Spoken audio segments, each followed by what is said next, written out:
Halo, assalamualaikum. Hari ini kita akan bagikan resep mie instan yang viral banget. Langsung aja bawang putih 1 siung dihaluskan.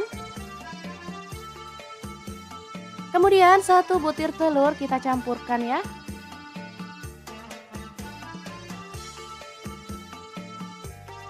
Lanjut ada mayones.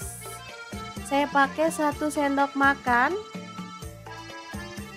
Boleh pakai yang putih atau yang seperti ini ya teman-teman. Kemudian ada bumbu mie instan. Di sini saya pakai kari ayam ya.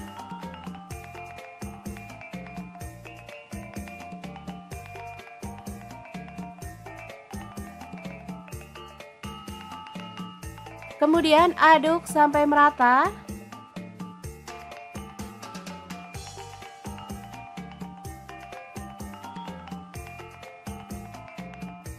Lanjut rebus air sampai mendidih. Kemudian kita masukkan mie instannya 1 keping aja.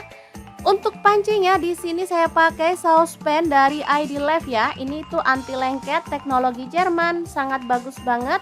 Desainnya juga elegan ya teman-teman. Oke, setelah matang kita boleh angkat mie-nya.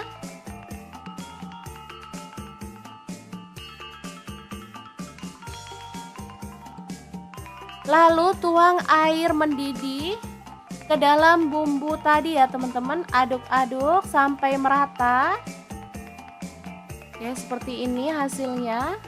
Jadi mengental ya teman-teman karena airnya itu tadi mendidih. Kemudian masukkan mie-nya.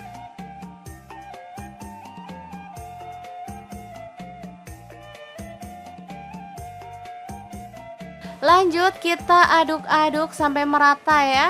Asli ini tuh harum banget. Sebelum disajikan kita akan tambahkan topping ya, sesuai dengan selera aja. Di sini saya akan tambahkan sosis goreng.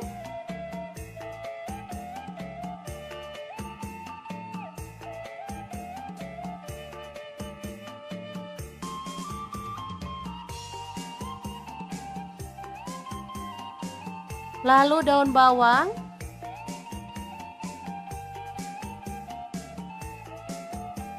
Dan taburan bawang goreng.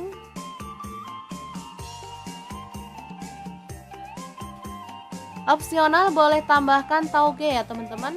Asli ini simple banget, ramen simple ala dapur lagi yang enak banget. Siap untuk disajikan. Oke, sangat mudah banget kan cara masak menu hari ini. Semoga informasi ini bisa bermanfaat untuk teman-teman semua.